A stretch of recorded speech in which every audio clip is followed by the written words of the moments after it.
Good morning, everyone, and welcome to this session of the Government Operations and Fiscal Policy Committee and the Economic Development Committee. Today, our joint committee has one item before it. It is a special appropriation to the FY24 operating budget, the new Jobs Initiative, the Jobs, Opportunities, and Business Support Initiative for $20 million. In a moment, I will turn it over to our council staff, Mr. Ali, to walk us through the packet. But first, I just want to say thank you to the County Exec's Office for being here today, Mr. Hartman Espada, Ms. Costello, and Mr. Tompkins from MCEDC. Thank you for joining us on this Monday morning. Once Mr. Ali goes through a quick overview, I'm going to turn it over to the County Exec's Office. I believe there's a presentation that you'll walk through. And I also just want to thank, and I think Ms. Singleton will be joining us in a little bit, and Mr. Ali, for all your work on this, working together. There is a racial equity analysis and statement in the packet, and just want to say appreciate all the work that went into this packet and the work up to this point. And also in the packet, as requested by the ECON committee, that there is, as we look at this FY24 appropriation, the ECON committee asked that we do that in the context of the work the committee has been doing on the EDF grants for the FY25 budget. So Mr. Ali also included that in the packet as well. And that information is available to you, and we can also refer to that. And so with that, I'll turn it over to my co-chair, Councilmember Natalie Fanning-Gonzalez. Thank you, Council Vice President Stewart. It's always a pleasure to be with the GL committee, and today I think is a very exciting day. Honestly, I think it will highlight all the work that the County Council has been doing. And speaking from this new council, the 20th Council on Economic Development since last year, in the Economic Development Committee, we have pushed the envelope in many ways. And I can think of when the DPS, as you know, the Department of Permanent Services under the committee, making sure that that key department, when it comes to economic development, changes its culture towards a just culture, making sure that we make strategic changes there in partnership with our overall goals on economic development has been key. And soon you're going to see how we have been working towards legislation to ensure that that we will streamline permitting for restaurants and charge the permitting officers that work on their HHS, charge them to the DPS Enterprise Fund, which is a big win. Also making sure that we work in, strategically when it comes to life sciences, making sure that the Montgomery County becomes the #1 place in the nation when we deal with life sciences, and all the work that we have done on incubators. Just last week, we had a great discussion on how this county needs to move forward on incubators, making sure that we treat and help small entrepreneurs to succeed and stay in Montgomery County. The work that we had done with the office markets and in making sure that we straighten programs like the MOVE program and so forth. So when this appropriation by the council president came to mind, obviously I believe in the goals that he has, but I thought it was the responsible thing to see it as part of the FY25 budget, and that's why I requested to have this session with GO, but also looking into consideration all the other things that we're working on this county. We need to change the perception. Montgomery County is a great place to work and live, and we need to invest more to ensure that it's even better. And I think so far, I was looking at the list that Mr. Craig sent us on Friday on how much money that we have already put in different committees. Yes, Councilmember Fanning-Gonzalez, I think I want to be able to go through the packet and everything, so if we can just hold when we talk about FY25 for one moment, because I want to give the staff an opportunity to go through the packet that we have here so that everybody understands the appropriation. I was getting there. Okay. I was getting there. All right. Yeah. So by looking into overall everything that we're doing in Montgomery County is very important, and I appreciate Mr. Ali for all his work. And also, I'm so glad that I know the county executive team, alongside the council president and the Montgomery County Economic Development Corporation, have been working side by side to ensure that we can move forward. We want to make sure that we send the message that Montgomery County is embracing in economic development, and that's why we're here today. So with that, we can send. I thank you, and I appreciate the work of the Economic Development Committee under your leadership the last year. And I'm going to turn it over to Council President Friedson, since he put forward this appropriation, before turning it over to Mr. Ali. Thank you, Madam Chair. First of all, appreciate everybody for being here. Agree that this is an exciting day. I particularly want to thank Montgomery County Economic Development Corporation, the executive branch. I really appreciate, I think we're at a historic level of coordination and collaboration between MCEDC and the executive branch and council staff, actually, over the last couple of weeks, particularly working on this initiative that I think is really exciting, not only for this initiative itself, which I think is critical to jumpstarting our economy, but to our broader efforts, as you heard from the chair of the Economic Development Committee. Want to thank you for that work. Also wanted to express my appreciation to Bilal and Selena and Christine for all of their work on refining this proposal, and specifically in their efforts in looking into many of the equity issues. And did want to note that I think this is a very much it's a significant effort, but it's complementary to many of the other things that we are doing. Want to acknowledge and thank the Economic Development Committee for all of their hard work on many of these issues, particularly on the office vacancy issue, which is just a huge, challenging, vexing issue. I think this initiative will be a major boon to help supplement and complement some of those critical works, and the executive, who really is trying to address these issues, not only in expanding and uplifting the life sciences in general, but specifically on trying to regenerate our incubator program and look at more entrepreneurship and more job creation in the county. This is a unique economic development effort. It's perhaps the most important means we have currently to create jobs, to grow and attract companies, and to revitalize our economy. It supplements and complements so many of the other efforts we have undertaken as a council, along with the county executive. Over the recent past, our economy has stagnated, and while we have rebounded to some extent since the pandemic, we are sorely lagging behind with job growth, and we have not regained our footing as the regional powerhouse in the greater capital region. Our labor force is still nearly 25,000 jobs below where we were in 2019. We're competing with other high-powered economies in and outside the region. These jurisdictions are making strides using creative and bold economic development strategies to attract companies, and we have to provide opportunities as well to step up our game, to show our businesses here, to show businesses around the region, around the country, and throughout the world that Montgomery County is ready to partner with you, that if you want to invest in Montgomery County, that Montgomery County wants to invest in and with you. It's imperative that Montgomery County jumpstart this, and that we support our existing businesses and attract new companies. The three funds, the $20 million New Jobs Initiative, the Job Creation Fund, the Innovation Fund, and the Equity Fund, are tools that we have that we can get started right away, thanks to the work, significant work that has been undertaken by MCEDC and the executive branch to be ready to hit the ground running immediately.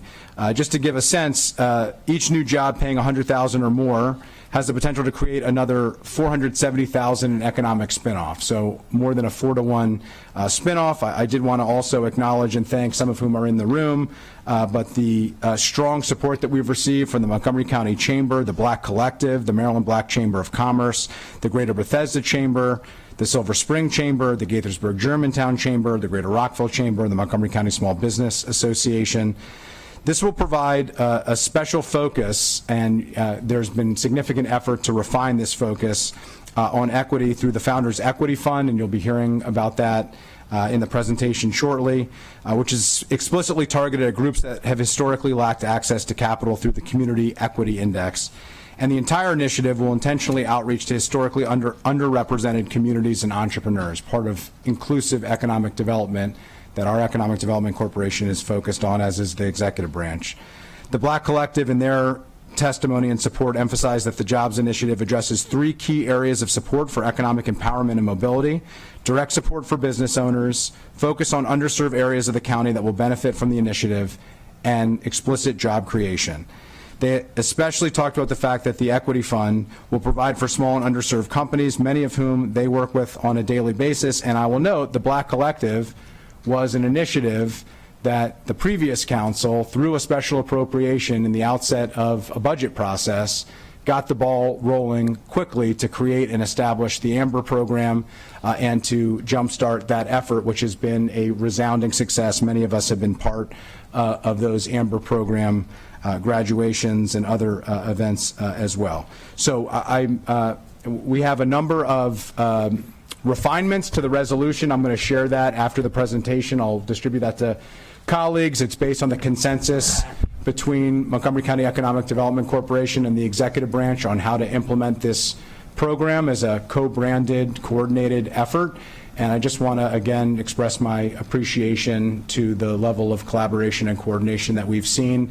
I think it sends a very strong signal to the public in general, to the business community specifically, that we are all on the same team here, and we're trying to grow our economy together and make sure that every part of the county is part of the growth that we see in the economic opportunities that we're trying to create. Okay. Thank you very much, Council President Friedson. Mr. Ali, with that, I will turn it over to you to go through our packet and then turn it over to the county exec's office. Great. Thank you very much. Good morning. Bless you, indeed. Right. No, I thank you. I'll just sort of follow up on the introduction that's provided here. This was the resolution that was introduced on March 12th for the Jobs, Opportunities, and Business Support Initiative. It has 9 co-sponsors currently. The existing resolution as proposed, which is included as an attachment in the packet, proposes to for up to 3 funds, the main component of which would be a non-discretionary fund aimed at awarding businesses that locate to the county based on the number of high-paying jobs they provide, and then potentially some discretionary funds in there as proposed. Yes, and so the proposal is currently proposing to use FY24 general fund undesignated reserves, which would reduce the existing proposed budget's reserves by 0.3%, which they're currently proposed to end at 15%. There was a public hearing that was held in early April, or on April 2nd specifically. There were several chambers of commerce that came out to voice their support for the initiative. And then County Administrative Officer Rich Madaleno also spoke in support of the county executive's recommended $7.5 million fund that was included as part of the March 27th amendments to the recommended FY25 budget.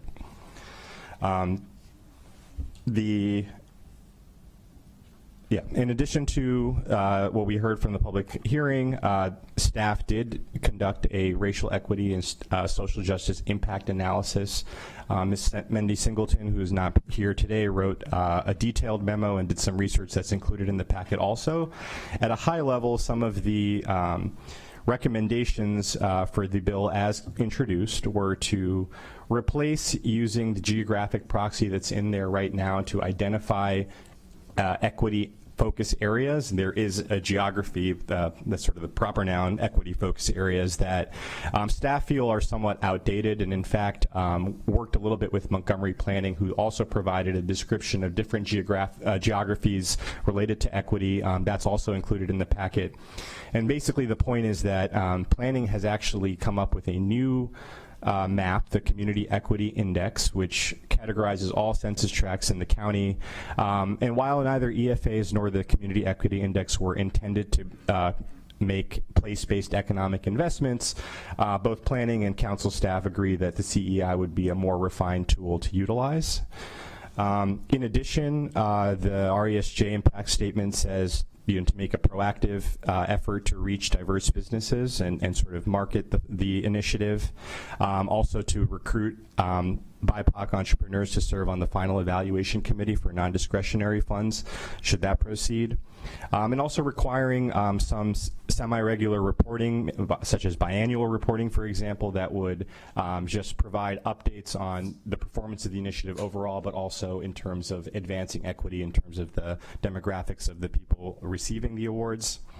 And then increasing the amount of the grants per company in the equity fund, which I think in the proposal as introduced, awarded up to $80,000 for what was conceived to be for equity purposes.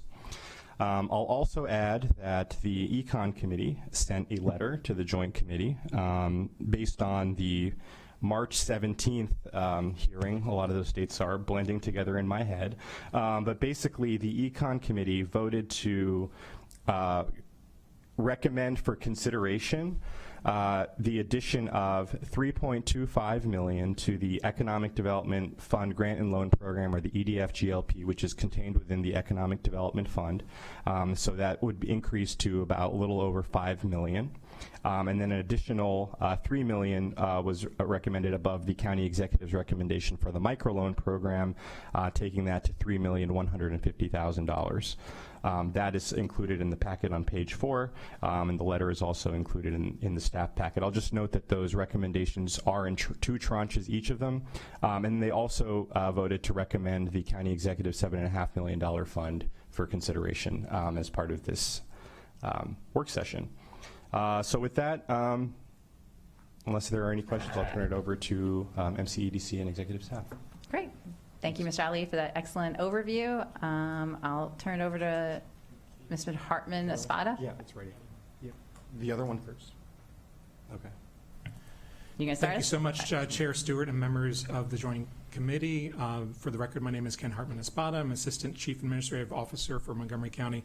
Really appreciate this opportunity to come before you and again reiterate as the CAO Manaleno did at the public hearing, our support for the grant funds that are being proposed today. They align, I think as Council President say, they are complementary to the County Executive's FY25 recommendations to grow our innovation ecosystem. They align with the County Executive's $7.5 million grant proposal for small businesses that have a high growth potential. There's a lot of overlap. We consider this funding would include that funding. They're not separate programs in our view.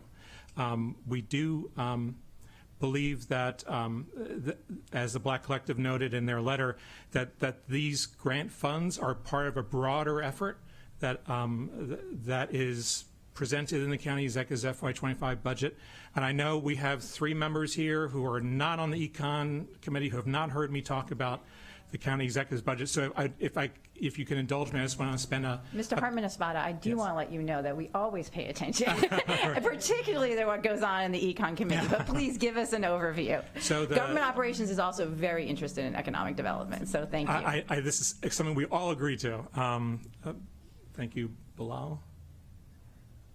It's up? Okay.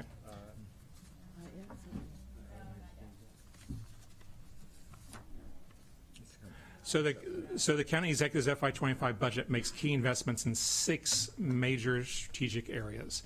The first, as we've talked in committee, is to increase our direct business support activities. This is our business center and other activities that go out and engage directly with businesses. This year we've recommended adding 2 additional liaisons to help us focus on the Up County and Rockville to Friendship Heights corridor. And these are folks who not only respond to business needs, but proactively go out and meet with businesses.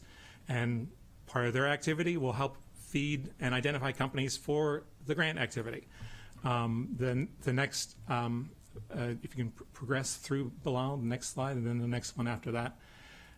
The workforce development opportunities are very, very important, especially on equity standpoint. If we need to be able to train our residents and our young people for the jobs that our economy is offering, and this includes the expansion of the services that Workforce Montgomery provides, as well as a new initiative with the the Maryland Tech Council for a BioHub, which is a job training center that directly serves our businesses. Next slide.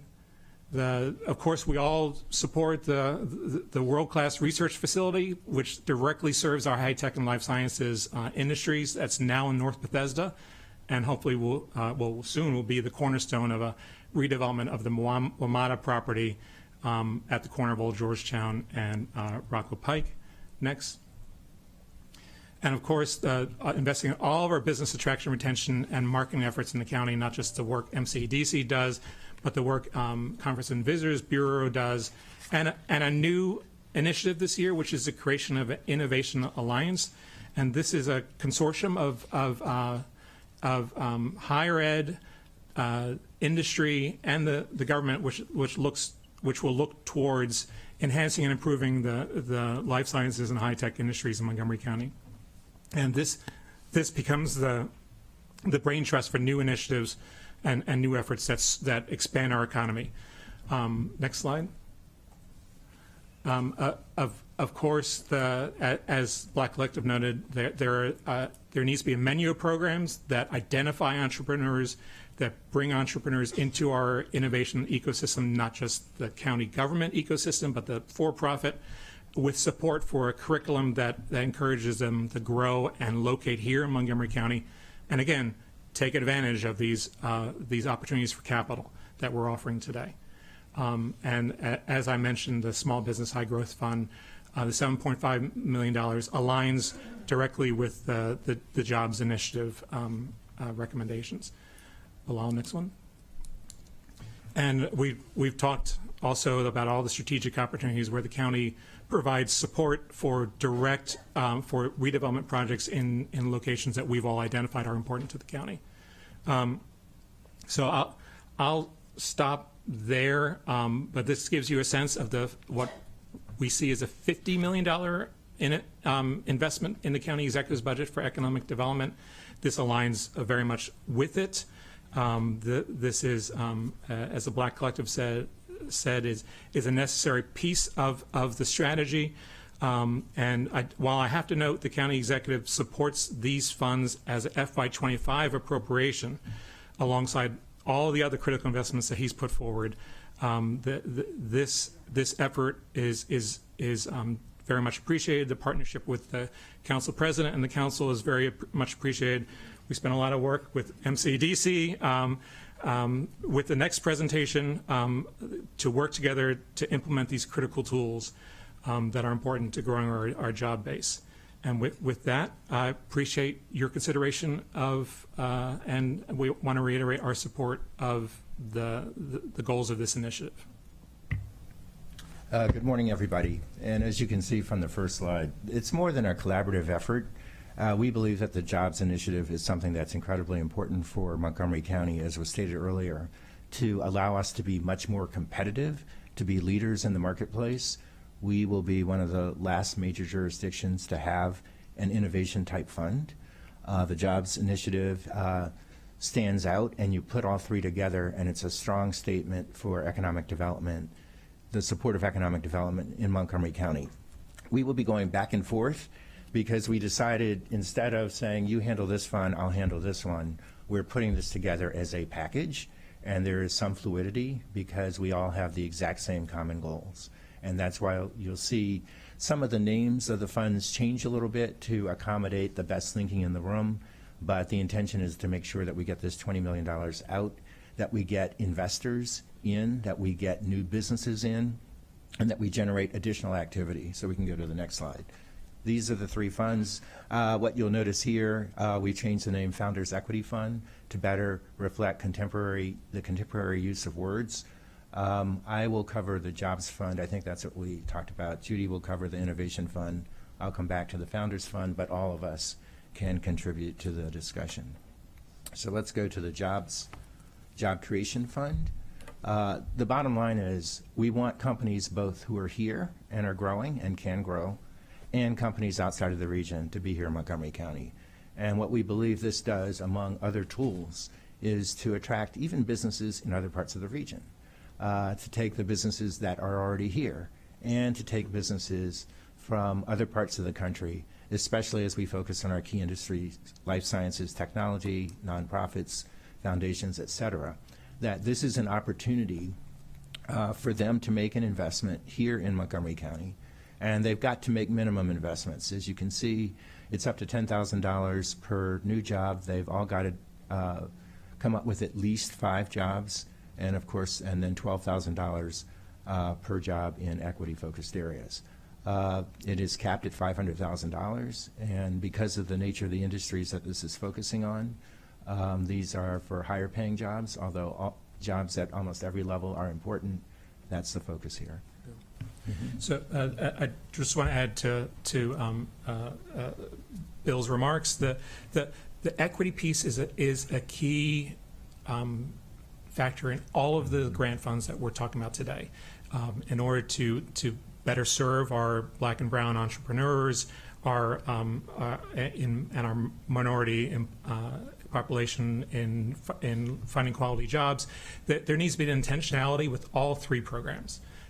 They're not just thrown open and whoever comes in the door is who we take. We're going to be doing a lot of front-facing outreach, identification of key businesses, talking to them about their needs, and letting them know that these programs are available for minority-owned businesses to grow in Montgomery County. And you'll see that covered again when we go through the marketing efforts. So there's the umbrella approach, but we also have individual campaigns for each one. We also have a large partner network, but I think we'll talk about that a little bit more. In terms of the process, these applications will be on a rolling basis. We would love it if the funds went out the door right away, but we don't know how long this will take. It could be short-term, it could be multiple years, but we are prepared under any scenario, both staffing-wise and time and attention. Only half of the money goes out the door, and I think what we're going to do is this will be a reimbursement so that they've got to have those jobs in place before they receive any funding, and it will be in 2 tranches. We will be monitoring this not just on an annual basis, but now all of these funds on a quarterly basis. And the way this will work, I think you can go to the next slide. The portals will be created at Montgomery County Government. We are providing assistance and direction into the design of those, similar to what we would have done at MCEDC, but it helps to streamline the process because ultimately that data has to be at the county's disposal anyway.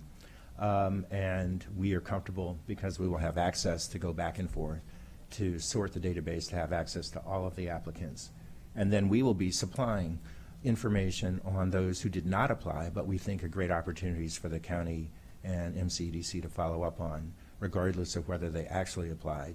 But if we were exposed to them and felt that there was a good opportunity to work with startups, then we want to make sure we don't lose that. In terms of the approval process for this one is fairly straightforward, but does require fiduciary responsibilities to make sure that the companies are in compliance, and the majority of that, most of that will be handled by the county, but we will be there as a backup to provide additional support as needed. The final decision on all 3 funds in terms of a check being cut will be the responsibility of the Montgomery County government. We will make recommendations, but all of the final decisions will be made by the county. We can go on to the next slide. I'm going to turn it over to Judy Costello. Thank you, Bill. Good morning, everyone. It's good to see you all here again. So I was asked to give you a framework of the proposed innovation fund for small, high-growth businesses. Also has been called the Small Business High Growth Fund. But what it's about is small businesses with the opportunity to grow quickly, but they're stuck because they have an idea or they have an existing technology and they can't get it built for customers. They can't finish a minimal viable product or prototype because that idea or the company is too young and risky to get a traditional bank loan, and they're not ready for venture funding. So this is the gap, the valley of death, et cetera, that we're trying to fill. We have had extensive conversations, particularly over the last couple of weeks, on how we would move forward with the marketing, and execution and deployment of these funds and monitoring compliance. And as Bill and Ken both have noted, it will be a joint effort. The framework at a high level, and our goal is to, as I just said, increase the funding for tech startups who otherwise are stuck. And the ultimate goal is to grow jobs here in the county, because if they can get their product to market and if we can accelerate them doing so, in some cases it prevents them from going out of business. And in most all cases, it should help to grow jobs if they're successful. The use of the funds is listed here. I won't read word for word, but it's pretty typical for technology companies, whether it's biotech, high tech, the satellite, hospitality. Many of you are out in the community, health IT, meeting with a lot of entrepreneurs in these spaces, and they all have the same needs. They're either asked by future potential funders to validate their product, to show a product or service that works, to prove that they have customers. This funding is intended to help them get through those steps. So the amount that was contemplated is up to up to 200,000 per company, with the initial half distributed at the time of the award. And why is it not just 200,000? When you talk to entrepreneurs, because we are going to require key milestones, the smart entrepreneurs will say, I only need $50,000. That'll get the study that I need to go to the next step. And we would potentially accept their request for $50,000, monitor that they achieve that key milestone, and then they would be able to file for additional funding all the way up to $200,000 after they achieve their milestone. Or you may have a different company that says, I need $200,000 to get me from A to B. It's critical to my growth needs, and if they present a quality plan showing that, we would give them half of that money up front. We will be reviewing milestones, and they would get the balance of it 6 months later. So as part of the application process, they'll be asked to show not just an idea, not just a business plan, but how the use of funds is going to help them get closer to market. So for a biotech, it might be an FDA study. I can tell you actually 3 companies I talked to last week. One's a health IT company. These are very real. You know some of these people. Health IT company that is trying to get in the market, has done all of its development, but needs a pilot study. And they're not big enough to compete with the large health IT companies. They need to be able to pay either a local social services agency, they're focused on mental health, or a local hospital, somebody who's willing to take the time and effort to deploy it. That's one. Number 2 is a hospitality tech company. They actually called our office seeking a bridge loan. They had no idea that we would be discussing this today. And what they are serving consumers, but they want to grow, and this would be high growth by serving commercial clients. But they have major customers who've said, build it and show us how it'll work, and then we'll invest in you. They want the bridge loan, which is what this funding would provide to get to that point. And the third one is a cybersecurity company, actually an AI cybersecurity company, who to the point of needing not just money, but technical assistance, place and other things, we talked to the AI company about locating near the Institute of Health Computing. They're building a cybersecurity tool that's a zero-threat tool, and they need a place to pilot it and prove that it works. So those 3 real companies, all of whom I met with last week, could benefit from this potential fund. We would ask them, therefore, to submit not just their idea, like those I just described, and business plan, but how the funds would help them achieve the goals that I just described, how they would get to market. That's an important part of the application. We also don't want the idea that these funds are out there to encourage a bunch of new businesses who have not thought through or may not have the wherewithal to accept and deploy the funds. Therefore, we're asking that the applicants be in business for at least a year with at least 1 full-time employee who could be the owner, and that they've raised at least $100,000 from family and friends, a loan, an SBIR investment, something like that, to show that they're actually an operational business. We have in there matching funds may be required. There are various versions of the type of program that we're implementing around the country. particularly when there are limited dollars, matching funds frequently are required. That means if you're going to give a company 100 or 200,000, they might have to put 25,000 in. They define a project that instead of 100,000 is 125,000. That ensures that they have skin in the game and helps you, and in some people's opinion, helps the companies have a better chance of success.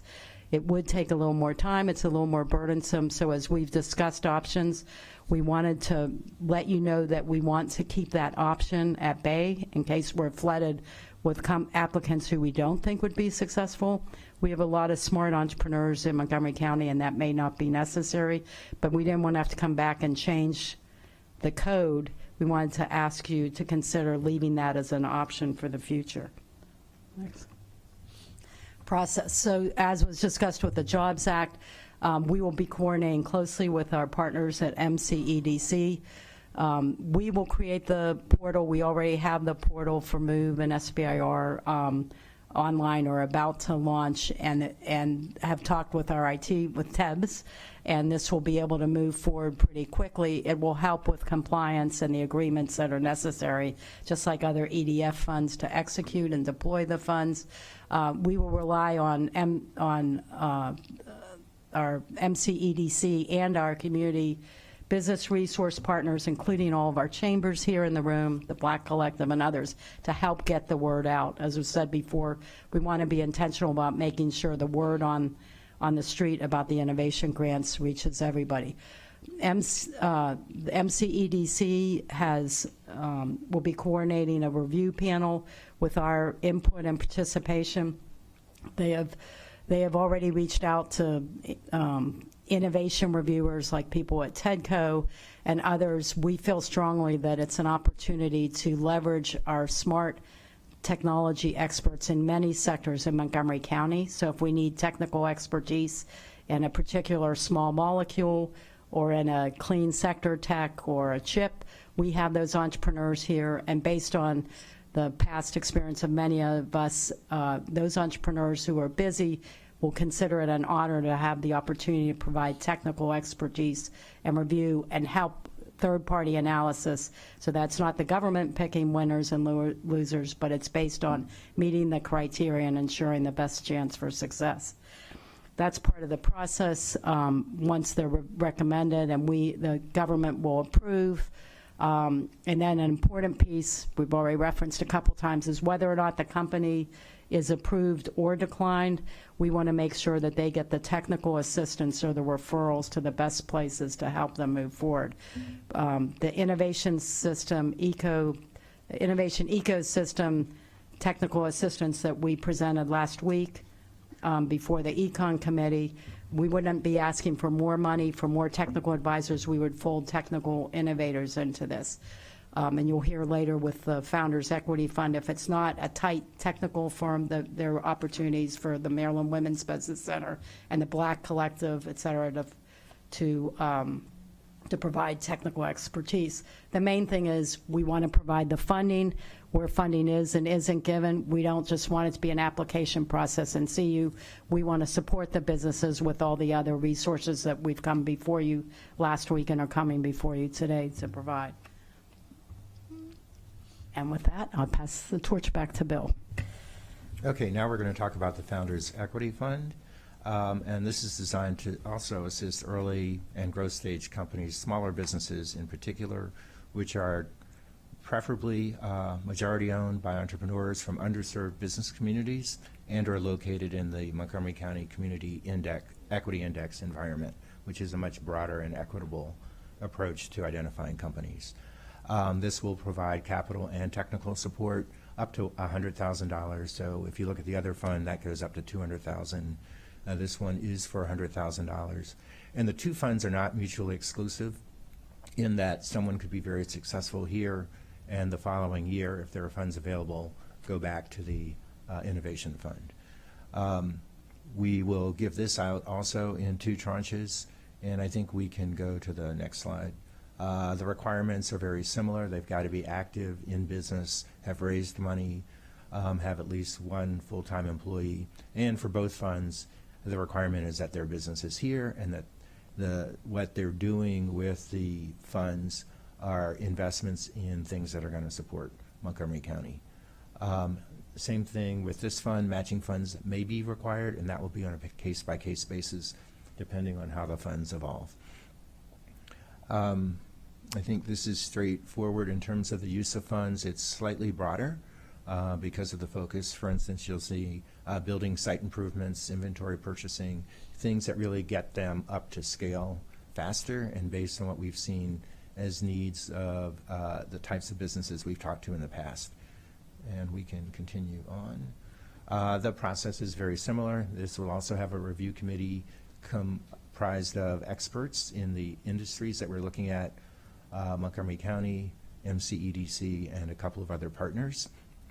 And we can go forward to the next slide.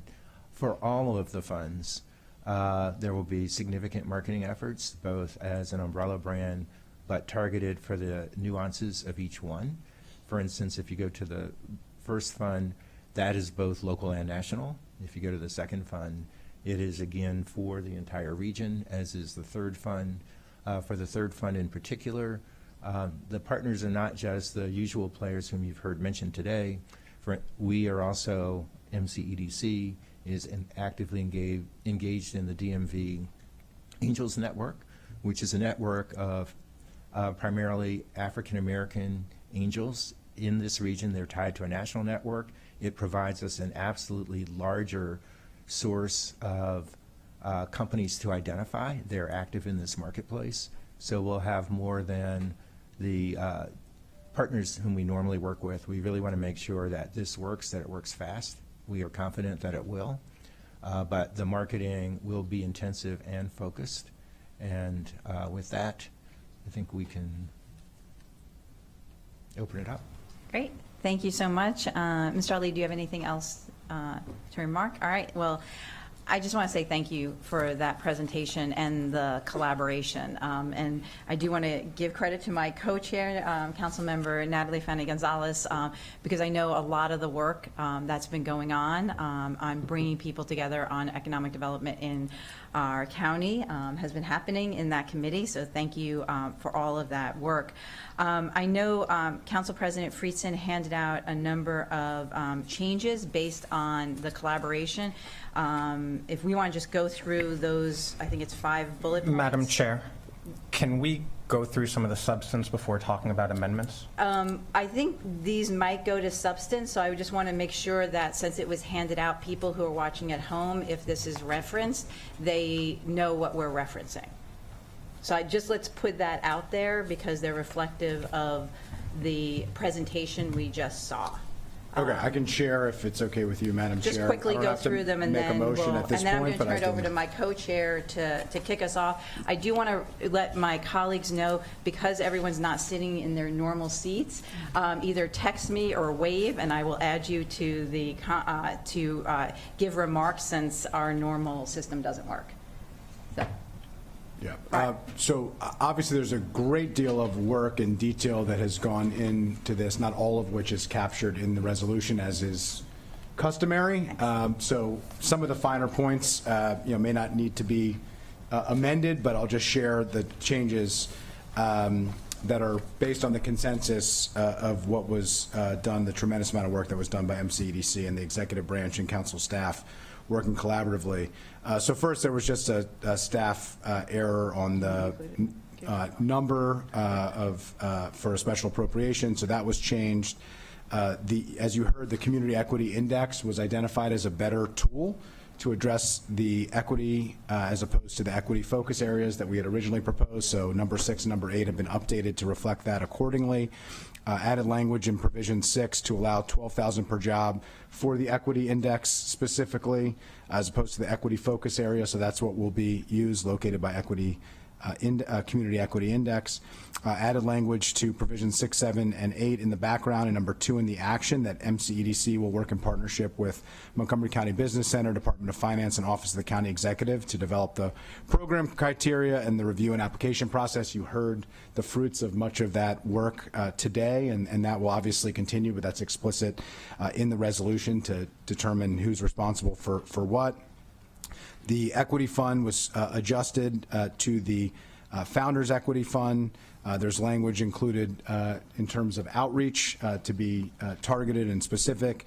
And then thanks to a really helpful suggestion from Councilmember Sales, there's an added quarterly reporting requirement in the action section, which was not initially included, but is now part of the formal resolution. And that's the clean version is in front of you, but then also the summary as well. Great, thank you. I just wanted to get that on record in case people were watching and we started referring to a certain bullet, everyone would know, and I know we have additional copies for folks here. So I'm going to turn it over to my co-chair now, Councilmember Fanny Gonzalez. I just want to say that people have no idea of all the work behind the scene to make sure this collaboration is happening.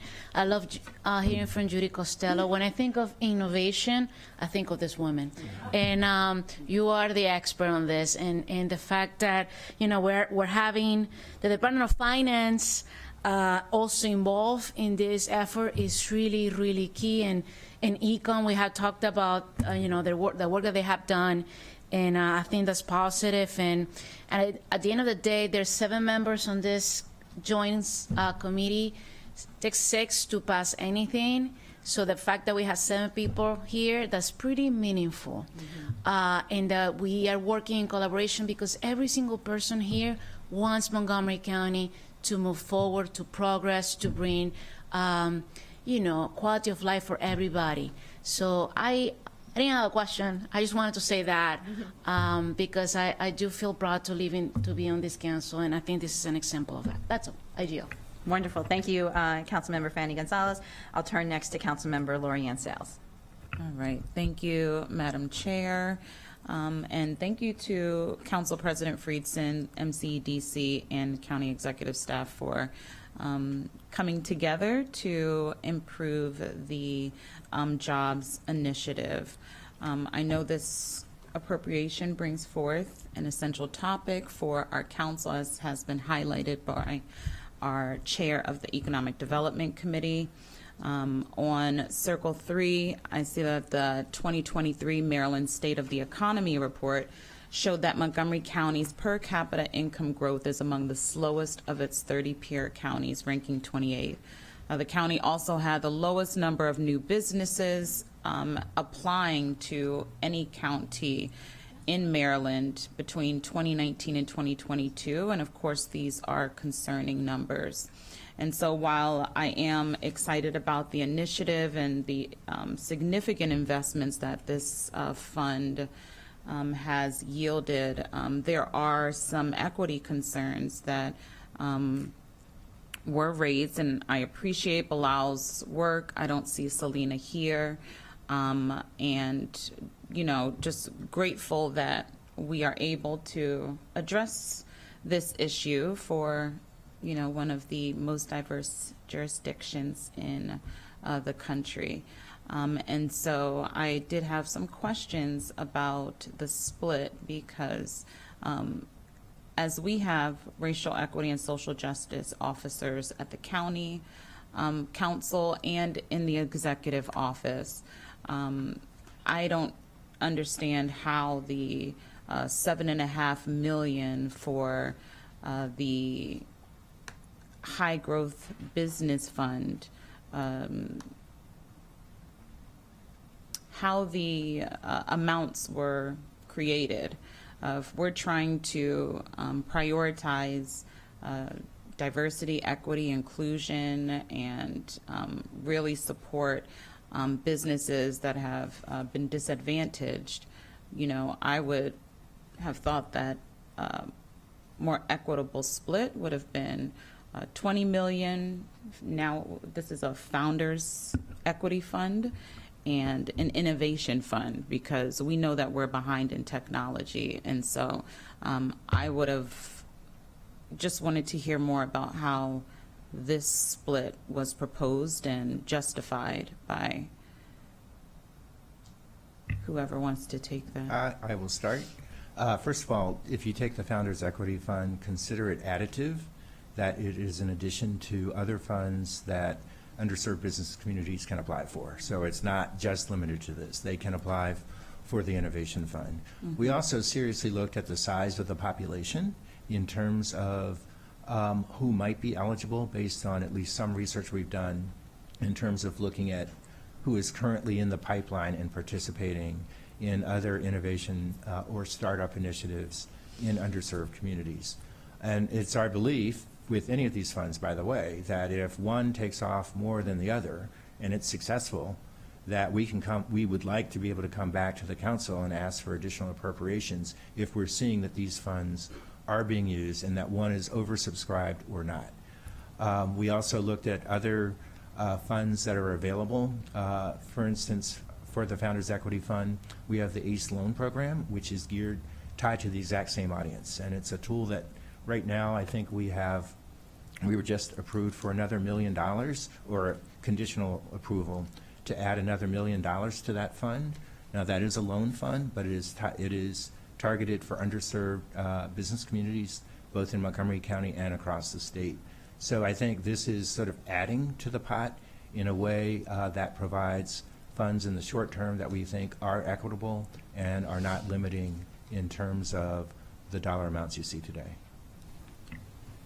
And I would just add, I think these specific amounts were proposed by our council, but the grant funding that we talked about last week, which does a lot of similar, we didn't separate out, we didn't get to this level of detail, but it was our intention that that be marketed to everybody. I think the council president and we share the same goal, as has been said, to market to everybody. But I also think of the difference as I looked at this, why is it separate? Because sometimes sometimes when you separate things for the right reason, you actually call out differences in a way that may or may not be helpful. But in this way, I think it can be helpful. And the example that I've suggested that I think most of you know, I know some of you have been there even when I was, Mas Piñatas. A great story. All of you know Mas Piñatas. So Margarita, and she doesn't know I'm talking about her now, but she would not, I think it's fair to say, and it's public because we did give them an EDF grant, but it took a long time to help her purchase equipment. And for those of you, if you're not familiar with her, they make piñatas. They sell now nationally. They started with a two-person company, and they are employing, at last count, and I think it's more than this, but 40 plus regularly people from historically underrepresented communities to whom she provides literacy training, et cetera, et cetera. She was and she will say this publicly, I'm sorry, Margarita, I didn't ask in advance, but I think she'll say she was growing so fast she really could use help to purchase equipment.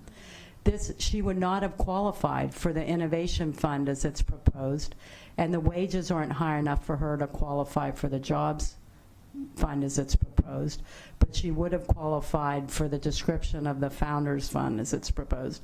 And on the Founders Fund, which was proposed as an equity fund, Bill mentioned the nomenclature. Our friends across the river in Arlington and Fairfax County have much smaller funds at $1 million and less than $1 million that they give to entrepreneurs from historically underrepresented communities in awards of $25,000, $50,000 to make a difference.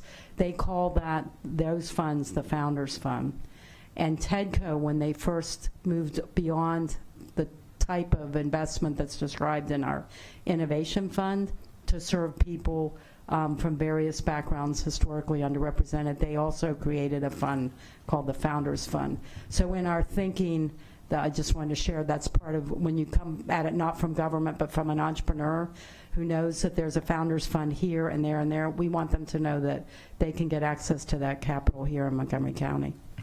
And Councilmember Sales, if I can also add on, I really appreciate the question, and also we very much appreciate the work of Ms. Singleton.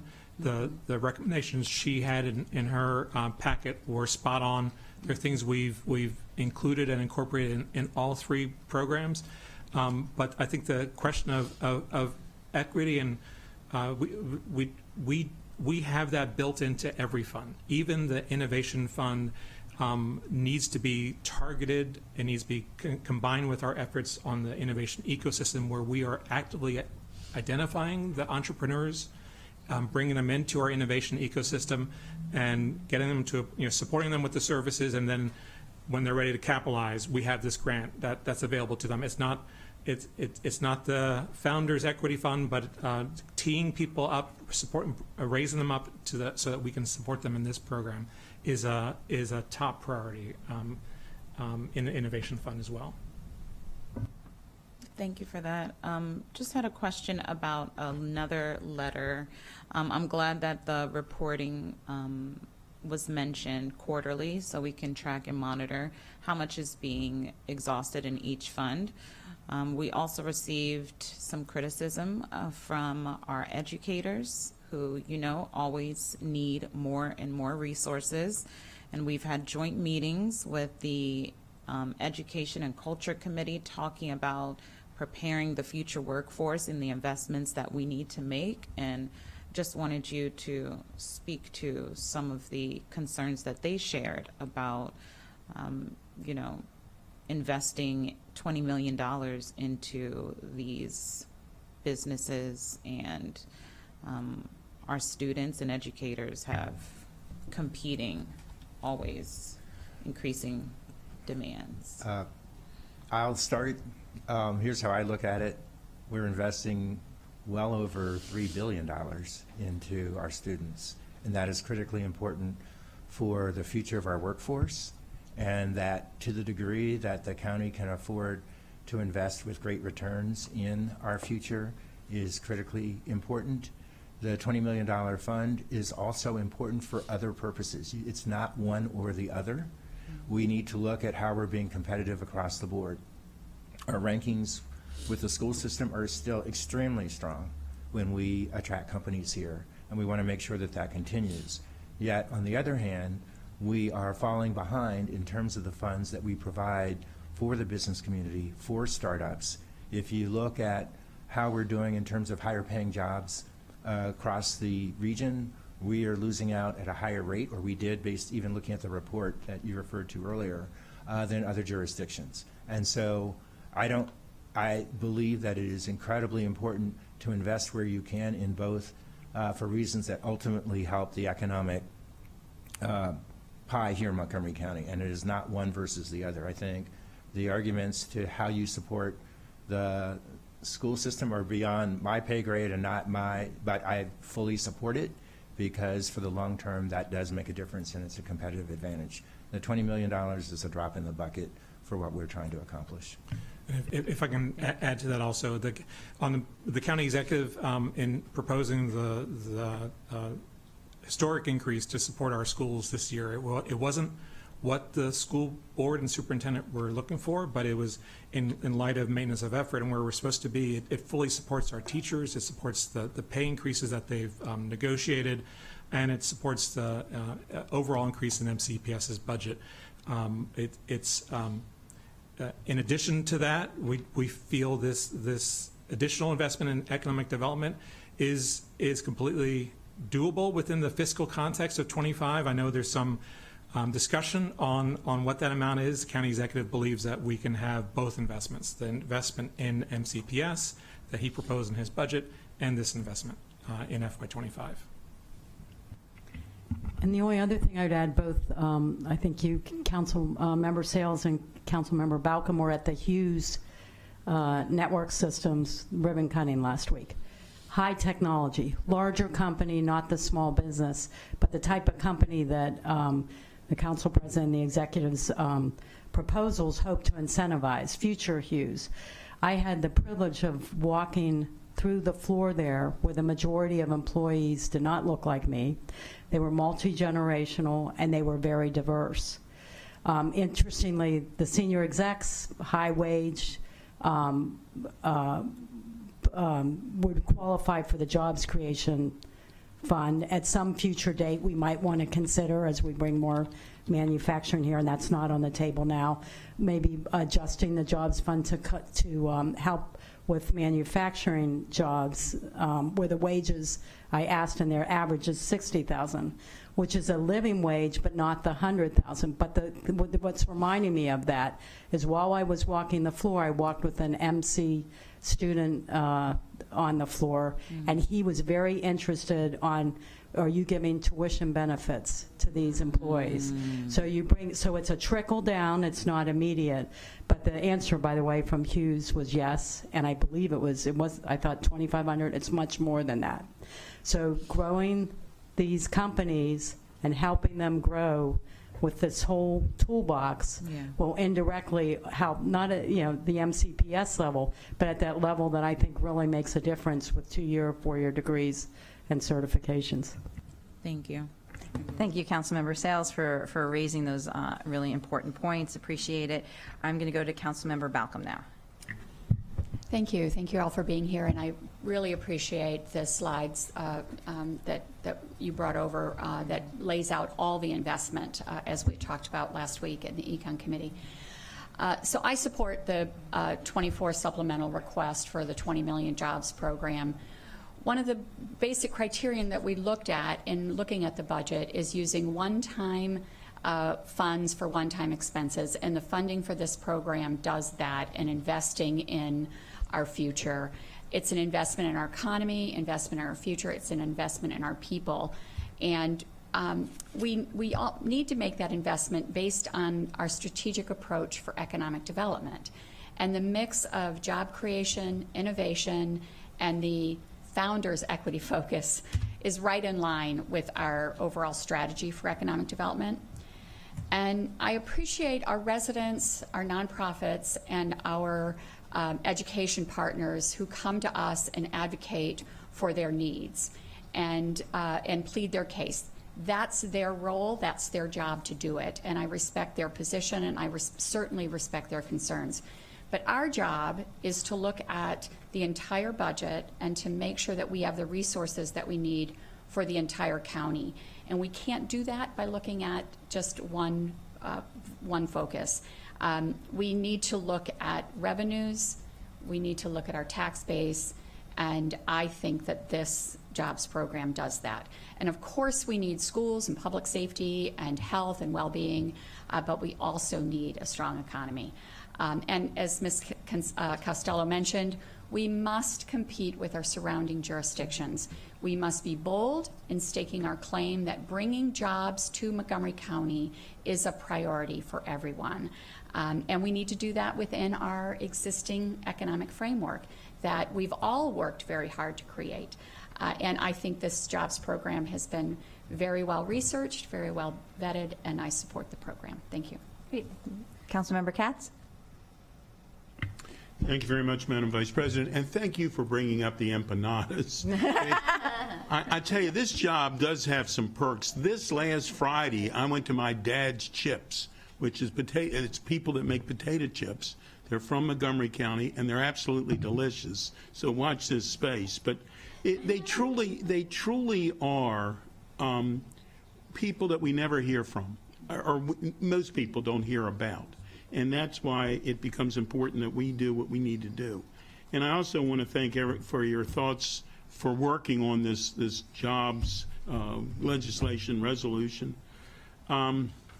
You know, and I also want to mention that not everybody in agreement is, I don't think on any topic, is ever necessarily always in agreement with the things we do in Montgomery County. We need to hear from both. We want to hear from both. That doesn't mean we can agree with both sides, but by hearing from everyone, we sometimes end up with a much better solution for what we're doing. I also am going to be very open and say when I first heard about the idea of bringing this for FY24 and not waiting for FY25 budget, I thought, you know, why are we doing this? I mean, let's face facts. The air budget, though it seems like it takes forever to get there when you're working on it, air budget is going to be, the new budget will happen July. It's just a few short months away. Why are we doing this now? And the more I thought about that, we probably should have done this yesterday. We're in, I don't want to say the term trouble, but we are troubled about how our economy is working. And we need to make certain that we're doing things as quickly as we can and being efficient and make certain that your investments are safe and however we do it. I think your point about the whole idea that the business plan has to be there, that they have to raise money. It can't just be the dream. They actually have had to raise money. When you look at the Shark Tank, which I always enjoy, that's the first thing that they ask is, what are your sales? Where have you been? What are you doing? And they, go through that. But I think, candidly, after both sides, county president's side and the economic development side from the county council, and the county executive side, I know that you weren't exactly in sync in and MCDC as well, MCDCC as well, but I know that you weren't exactly in sync in the beginning, but I think you have come a long way to get there. I think that in itself sends a message to the business community that says, look, we might not always agree, but we're going to come up with something that's going to work. And I think this is a good plan from the beginning. Is everything going to be perfect? It's not. Nothing ever is.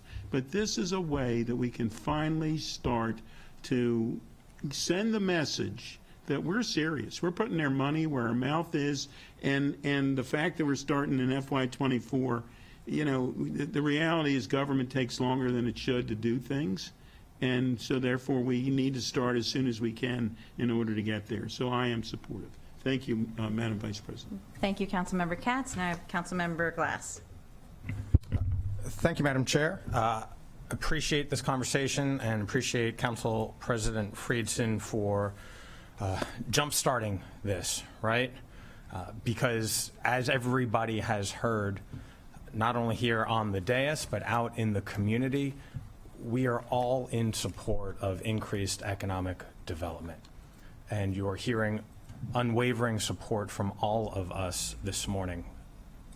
It's why just last week, 2 weeks ago, the Economic Development Committee introduced legislation to codify the MOVE program, Make Office Vacancy Extinct. It's why in 2020 I introduced legislation to expand the scope of the SBIR and STTR programs, recognizing that our biotech innovators who are contractors with the federal government are the budding entrepreneurs in our community, and we need to expand economic opportunity and grants for them. Those are programs with proven track records, and a lot of what we're talking about today are based on programs with proven track records. My concern from the start has been about the process, about the use of one-time funds for FY24 for what is undeniably a longer-term investment. I challenge anyone to tell me this is one time only. No economic development program starts off by saying, we're only doing this for a year. Tell me I'm wrong, please. We need to continue doing these investments, colleagues. It's not one time only.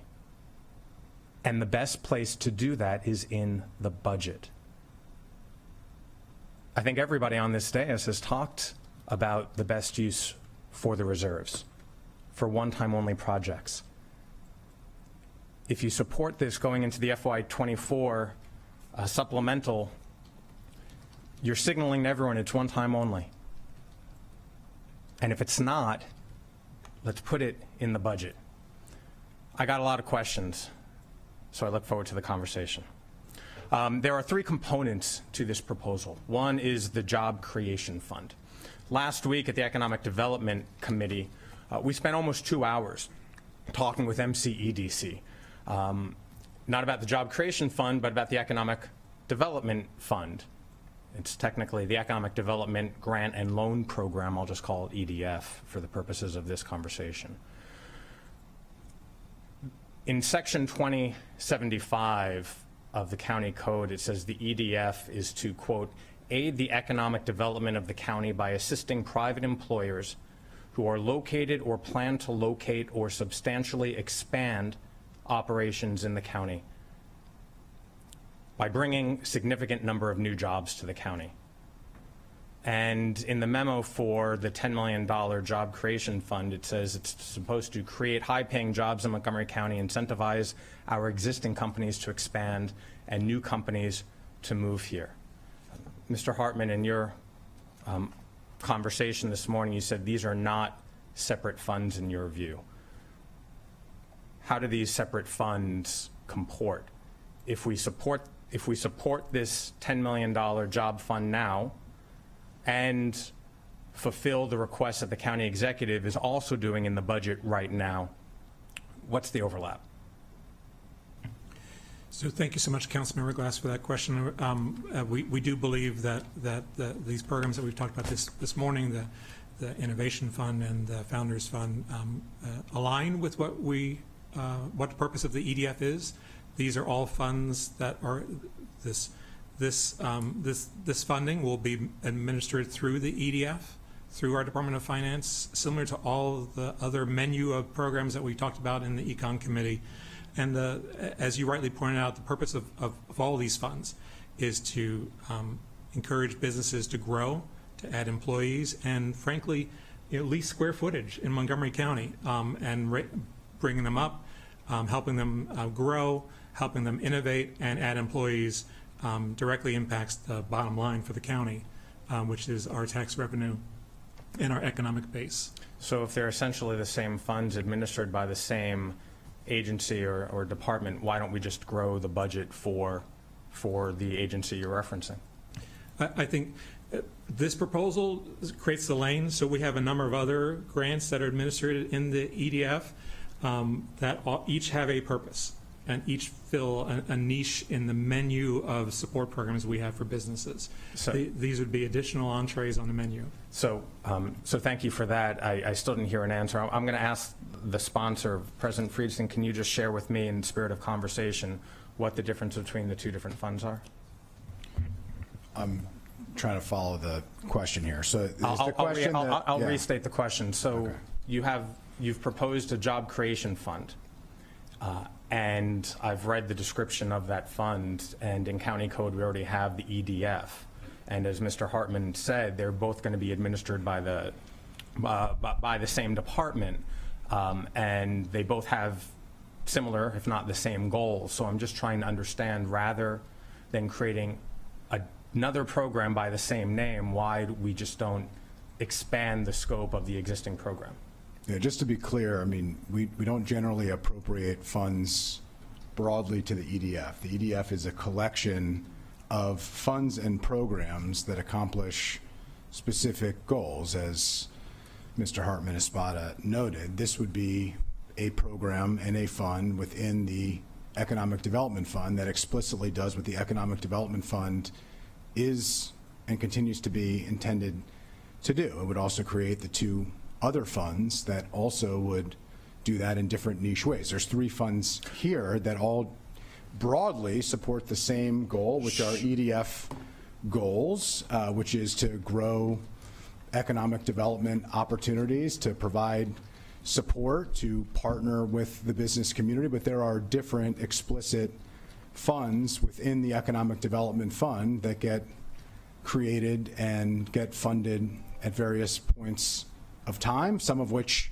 work well, some of which we need to question and see if they need to be refined and tweaked. But this is very much in keeping with exactly what the Economic Development Fund is intended to do, which is really a collection of funds. I understand that, and I know that the proposal is for three different batches of programs. I'm specifically talking about the Job Creation Fund, which is earmarked for $10 million. And we do give direct funding for the Economic Development and Grant Loan Program. Just last week at the Economic Development Committee, we allocated $3.25 million for it. We did just that. We put it into the budget because that's where it belongs. And at that committee hearing, we were told that this program, over the last 6 years, we've spent $15.6 million. We've brought 32 companies to the county or expanded them and created or retained 5,000 jobs. That is a successful program. we need to continue supporting good programs. Let me say it for the third time, because I'm going to continue saying it. We support all of these goals and efforts. I don't want us to reinvent the wheel.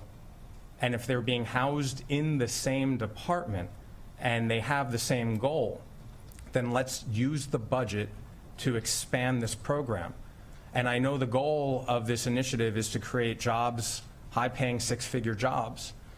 I mentioned the 5,000 jobs that have been created or retained. Last week at the Economic Development Committee, we were also told that the average salary in this program is $131,922. It's working. We want it to continue working. No, I got a lot of questions, Madam I Chair. think, Okay. I believe Mr. Hartman Espada called a friend and who came up So- to the desk to answer your first question, if you I'll- would like that. I just I'm wanted to gonna recognize keep going, them. right? Okay. Thank you. Thank you. But with regards to the budget, that's exactly what the Economic Development Committee did last week. We added $3.25 million for this program. So there's that. Another question regarding programs in general, and we talked about this last week. What is the availability or likelihood of businesses double dipping using some of the Job Creation Fund, EDF, the MOVE program? How do we encourage growth and expansion while also protecting our taxpayers? I think maybe both of us neglected to mention that as we've contemplated it in a given year, probably fiscal year, not yet to be determined, but in a given year, they can only access one of the new programs, and it's thought that they would be stacked. I'm sorry that we didn't mention that. Great, thank you, thank you. I appreciate you mentioning it. Mr. Tompkins, you mentioned with regard to this fund that it could take multiple years. Yes, back to the question, is this a one-time? The allocation is one time, but it may be that this is 1 year, 2 years, 3 years, 4 years until all the money is gone. Okay. And because people have to come back for their mid-year evaluation, we're doing this in 2 tranches, it's guaranteed to be at least 2 years. Got it.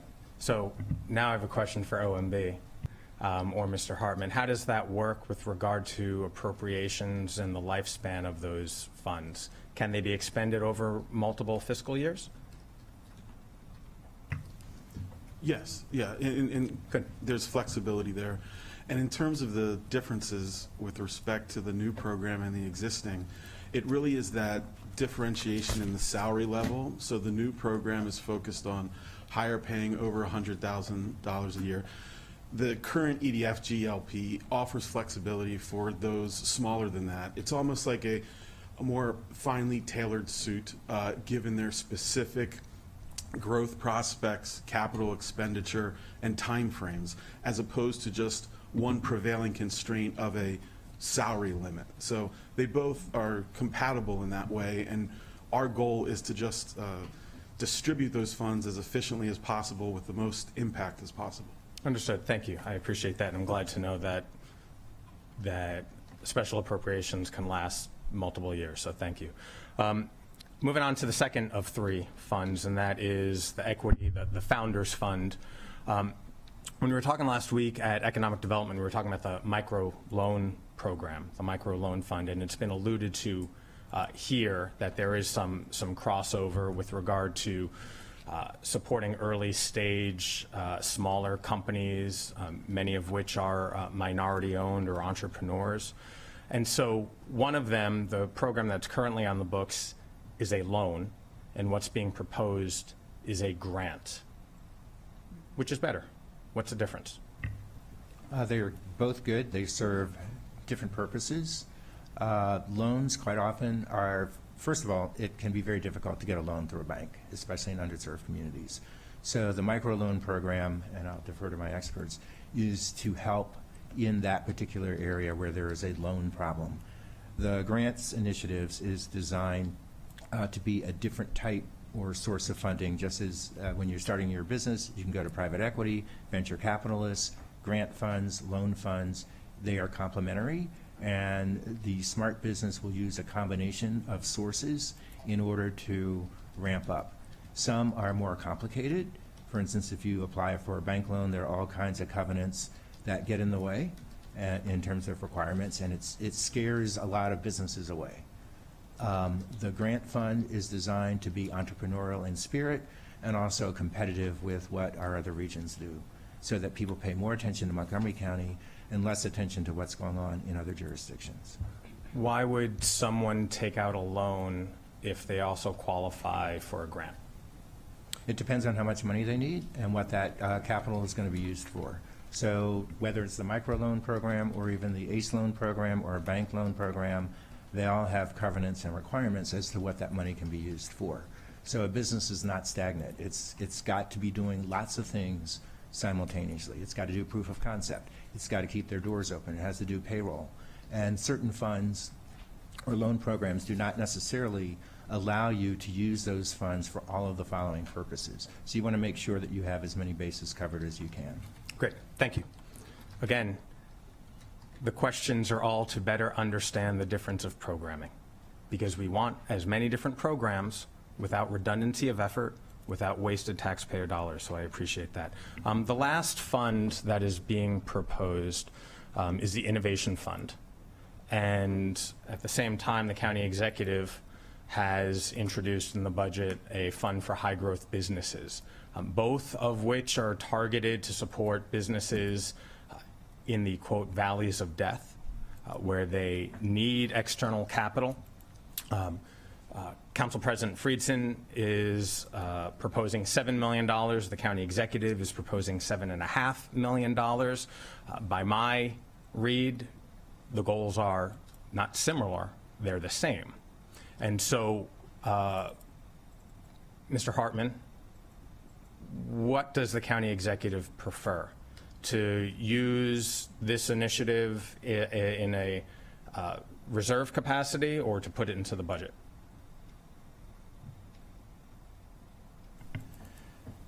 Thank you, Councilmember Glass. As you rightly pointed out, the county executive proposes FY25 budget, the $7.5 million small business high growth fund. It is aligned with the jobs initiative, specifically the innovation area. The outcomes and the goals are the same. I think, as I said earlier in my remarks, the county executive believes that this conversation should be held within the context of the 25 budget. This funding, along with the other funding that we've talked about today, are things the county executive supports. I think CIO Madaleno came and testified before you and said this was earlier when the budget picture was was murkier. We would have come out of the gate with the $20 million. This is available now, and we are happy to support it within the context of the 25 budget, of course. Great. So you support both? Yes. Thank you. Can I just clarify, related to this, it will, regardless of how you do this, it is one fund. So we've taken. Say it again? It is one fund. So we've taken the best of what the county executive proposed, what Council President Friedson did. It is one fund regardless of when you approve it, so that we've overcome that challenge, and we're very proud of the ability to work with it as one fund. And again, that's the constant theme, right? There's a lot of money that we're all proposing to support economic activity and growth.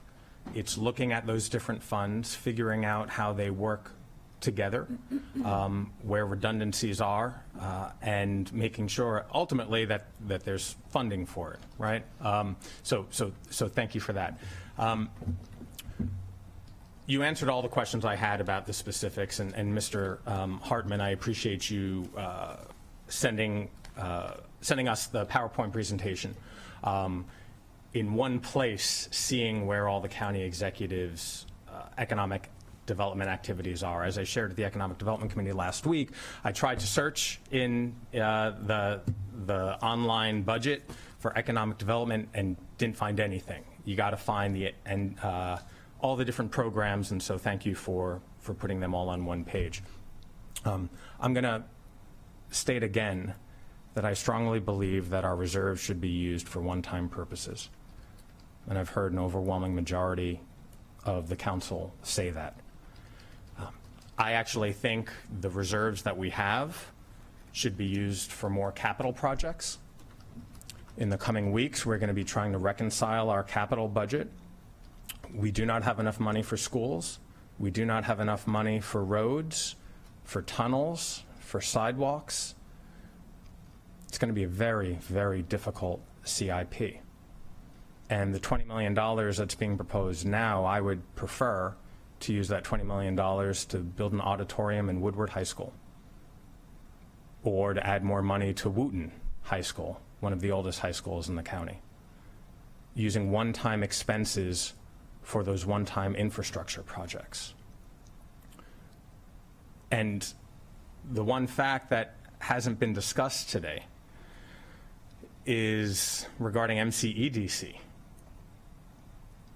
that MCEDC currently receives $6 million. You made a budget request for $7 million, and the county executive is proposing $4 million, a 30% cut, a 1/3% cut. And so at last week's Economic Development Committee, we had an in-depth discussion about all of these programs. And it was underscored by the point that we need to have another in-depth conversation to make sure that there's coordination, that our mission, the mission particularly of MCEDC, is fulfilled, which is an ongoing conversation. And thank you for your ongoing effort, Mr. Tompkins, you and the board. And when we left that Economic Development Committee, we said we're going to come back after the budget, after we try to fund those programs, try to make MCEDC whole, try to fund the county executive's programs. I led the effort at the council, at the committee, to add things back to the list, and yes, so that we could have a fuller conversation today, because now everything's in the mix, and we're adding more things to the mix. But doing piecemeal programs that overlap or are redundant doesn't help the overall goal, which is why I'm very much looking forward to having that Economic Development Committee session after the budget to have our holistic vision that everyone here has alluded to and that we all know we need. And so I have concerns about the process. This is not a one-time appropriation. We should be using our reserves for one-time expenses like our capital budget. I think those are the best interest of the reserves and our taxpayers. But we're going to continue working to make sure that our business community has the support that they need and that they continue moving to Montgomery County. And everything that we've all said here today, everything that we've done at economic development and all the various proposals, including this one, and again, I thank Council President Friedson for introducing it, all get us there. It's just about the process. Thank you, Madam Chair. Thank you very much. I think not seeing any other hands, we do have the sheet of amendments that were put forward by Council President Friedson after great collaboration, again, with our county staff and the county exec's office. If there are no objections, I'll ask Council President Friedson if he wants to move those as a package. I'll move them as a package. Do I have a second? Second. Council President Friedson moved. Council Member Natalie Fanning Gonzalez second. Any questions or comments on the amendments proposed? Council Member Sales. So I proposed the $10 million split for the funds, but it looks like we are not going to look at that split for 2 funds instead of 3 funds. Can we take that up as a separate amendment after we do this? Oh, yes. Is Yes, that okay? that's fine. Okay. Any questions on the package of amendments that were proposed? Okay, seeing none, all those in favor of the amendments, please raise your hand. And that is unanimous. Now, Councilmember Sales, would you like to move another amendment?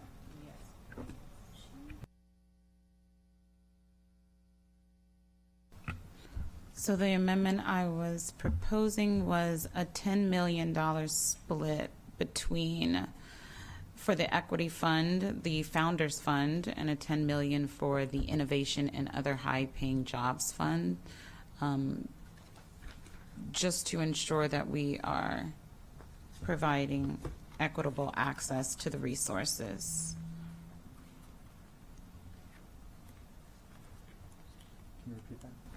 Yes. So it's a $20 million fund, so $10 million for the Founders Fund, and then $10 million for the Innovation and Other High-Paying Jobs Fund. And we're still receiving quarterly reports from MCEDC regarding spending on capacity to appropriate these funds.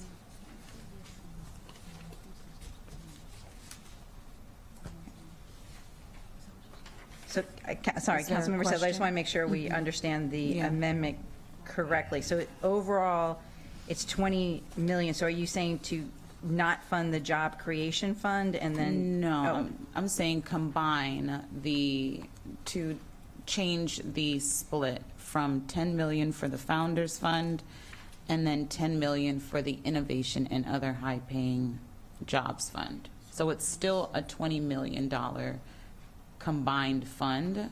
The split would be different. But there's $10 three million. funds. Yeah, there's 3 funds, so I'm saying combine the Innovation and Other High-Paying Jobs Fund. So there'll only be 2 funds? Yes. Thank you. Yes, I'm sorry. Oh, no, got it. Yes.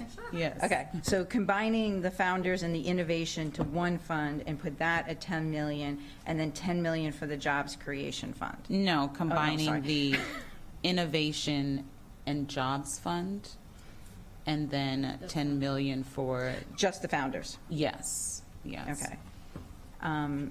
Great. 'Cause we have a lot of office vacancy for a lot of startups, and it would be helpful to have these funds available to any new startups that come here, especially in the innovation Great. sector, so.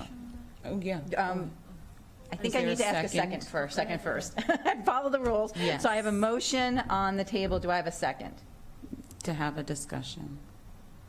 I'll second to have a discussion. All right, Thank you. Councilmember Fanny Gonzalez, second, and now you ask a question. What I understood from Ms. Costello, especially when you talk about the Founders Equity Fund and you mention Mas Empanadas, the need of making sure that we have this, especially the name of the fund, in marketing the name of the fund.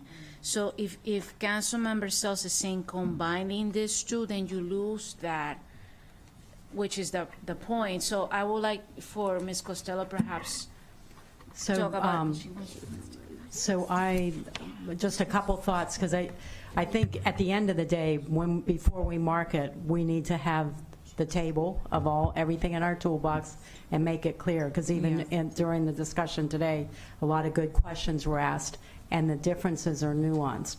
So right now, as the Innovation Fund is proposed, it would go for technology projects that can make a difference, getting somebody from point A to point B, high growth, Yeah. make a difference. Yeah. Mas Piñatas, I'm sorry to be picking on them, but they're a great company.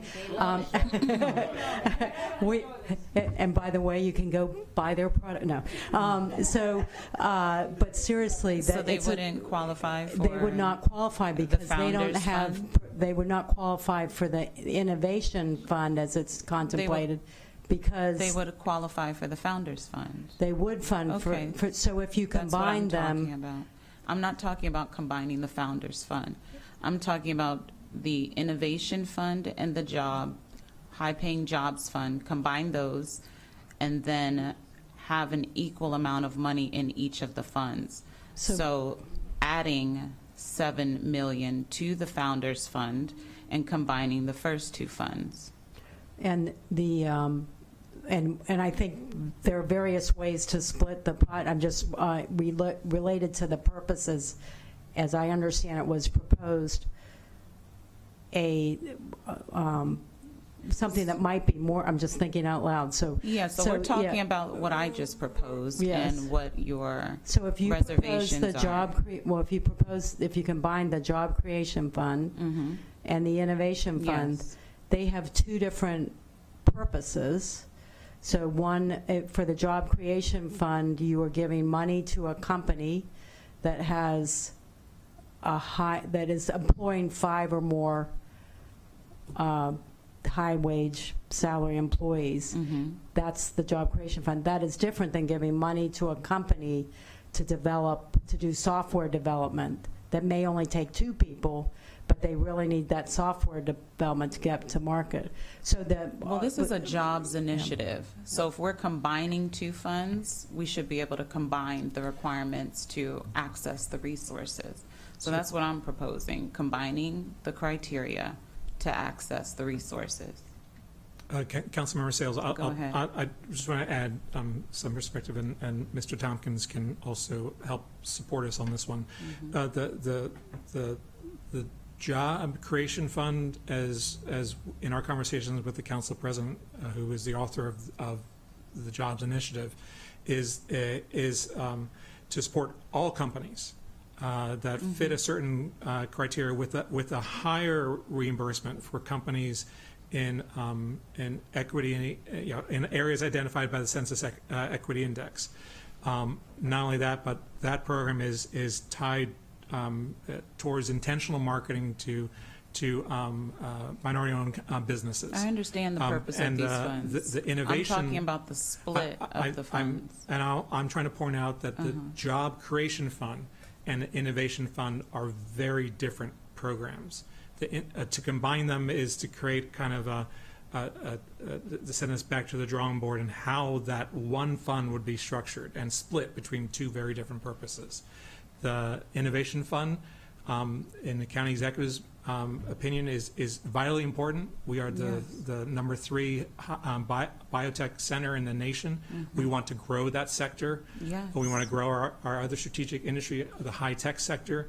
So targeting that fund at that sector is important for our overall economic growth. I agree. And of course, that program as well it will be accompanied by intentional outreach through our innovation ecosystem to Black and Brown owned companies.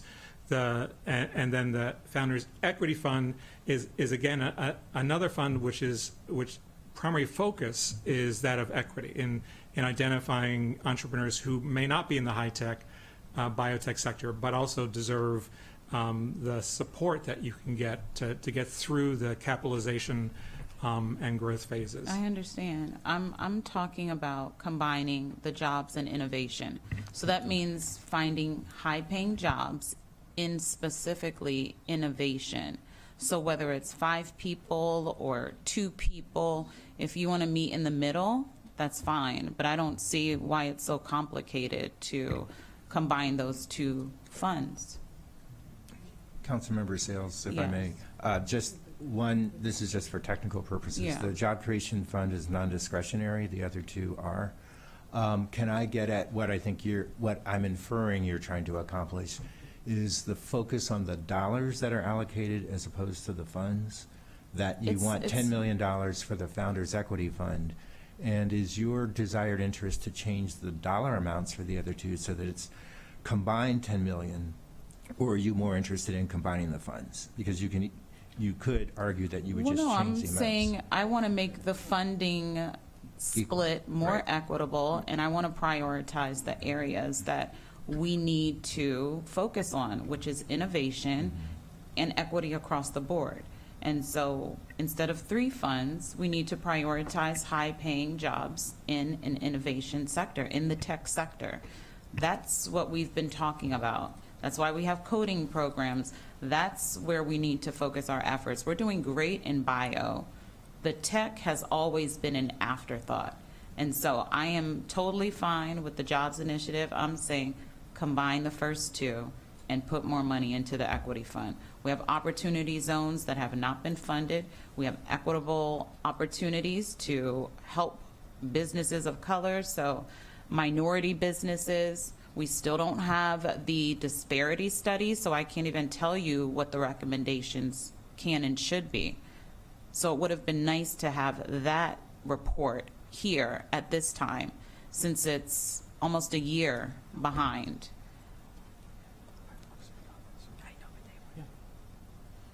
So, Mr. Tompkins, any response? Or I think OMB wanted to weigh in. Yeah.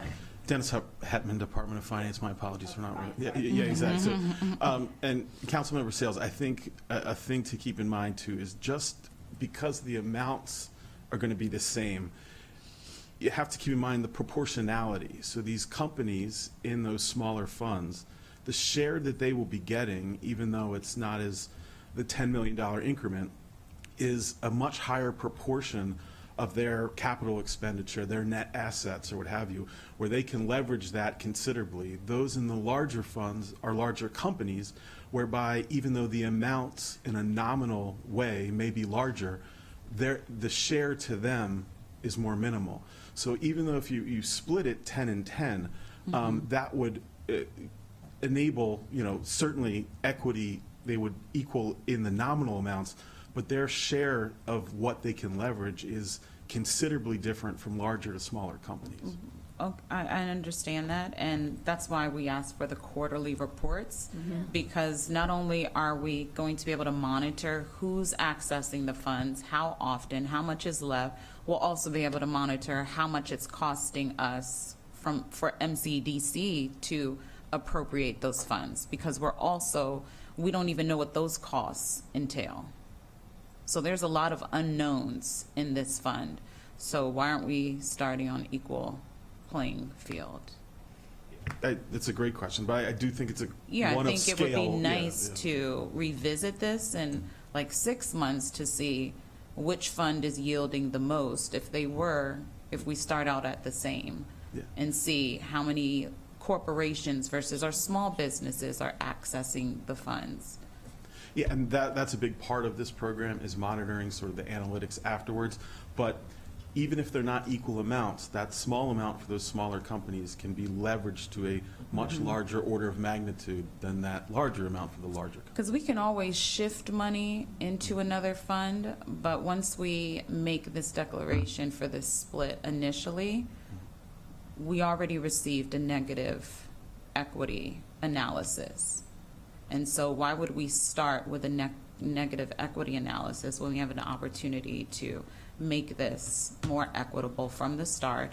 And if in 3 months, 6 months, we see that there is less funding in one particular fund, we can shift the money if necessary. Absolutely. I think that's the intention from the outset, is to be as flexible as possible and to optimally allocate these for the greatest return in any respect that we can. Yeah, according to the equity analysis that Bilal has shared, that Selena has put into writing, it's starting off inequitably. So in order to make it equitable, combining the first two, focusing on the tech sector and focusing on the businesses that we don't even know what the status of this disparity study is, it's hard to make a conclusion without all of the factors here at this juncture. Okay. Thank you, Councilmember Sales. I think, yes, Mr. Ball. I would just add, we technically have not run an analysis of the amended version of this, so we could revisit that and do the full consideration of as the committee's amended the current proposal, and then come back to you with what that analysis is to see if there are any further recommendations you would want to consider. Thank you, Ms. Alley. I think a number of the recommendations that you and Ms. Singleton put together are reflected in the amendments that we just passed. So I think that would be helpful. And Mr. Tompkins, And then in the proposal that I just recommended. One second. And Mr. Tompkins, do you want to, I know you sort of touched upon this earlier regarding the different allocations, but if you could just revisit what you said before when Councilmember Sales raised this point earlier about how you're viewing the funds and the allocation now and how we can proceed. Yes. What I was referring to is the fact that the funds are not mutually exclusive, that especially for the equity fund, it is additive. so that you should look at the Innovation Fund as an incredible opportunity also for underserved communities to participate, understanding that there is a $100,000 threshold, but that we are expanding the pie. And so the dollar amounts don't tell the entire story, that there are not only other funds, but with this one, and based on the size of the target population, the number is actually larger than it looks as a percent. And therefore, we think that there's ample opportunity, in fact, more than an opportunity, but a strong signal to underserved communities that there is significantly more money out there in terms of the way these funds are allocated than has ever been before, and that it will be more than enough to get them to the next level. And that's what one of the objectives is. Judy just mentioned that small businesses like Mas Empanadas would not qualify for the Innovation Fund. They would qualify for the Equity Fund. We have about 70,000 small businesses, and when we're targeting the small businesses, who we just sat on a panel last year with the minority businesses, and they said their biggest barrier to starting a business, maintaining their business here in Montgomery County was access to capital. So I already know this. This is nothing new to us. But saying that $3 million is just as accessible, because I'm just not understanding that argument. Maybe what would be helpful. That's the ceiling and not the floor for the amount of resources that we're trying to extend to businesses who we know don't have access to these sorts of resources. Maybe as a follow-up, Mr. Tompkins, to clarify your statement on how there are a number of other funds, we could follow up after this session with laying that out, because depending on what we decide today as a joint committee, this will have to be taken up by the full council, and so that information can be shared at that time. Is that appropriate? Sure, I'd be happy to, and I want to make sure that Councilmember Sales understands that our objective is to provide as much support and as many dollars as we can in terms of supporting underserved business communities. Okay, great, thank you. So Councilmember Glass wanted to speak to this point, and then I'm going to call the vote. Great. I appreciate Councilmember Sales' questions, right? Because we already have a program on the books that has created jobs or retained jobs with average salary of more than $130,000.